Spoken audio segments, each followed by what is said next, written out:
You ask Tiger to calculate. This deals with finding the midpoint between 2 points. The midpoint between the 2 points is 0.53.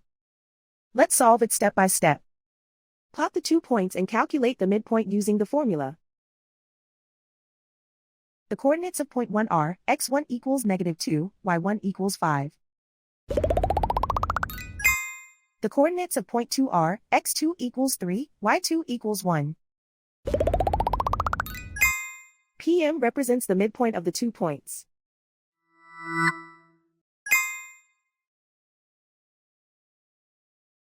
Use the x values in the midpoint formula to find the midpoints x.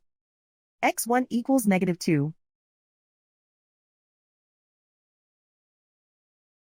x2 equals 3.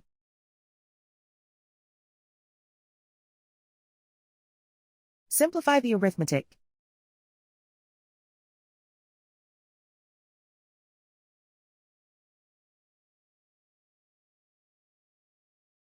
Use the y values in the midpoint formula to find the midpoints y.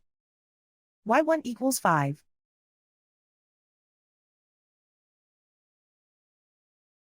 y2 equals 1.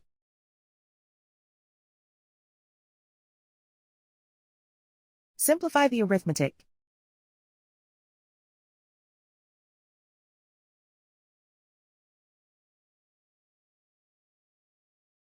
And so, the midpoint is 0.53.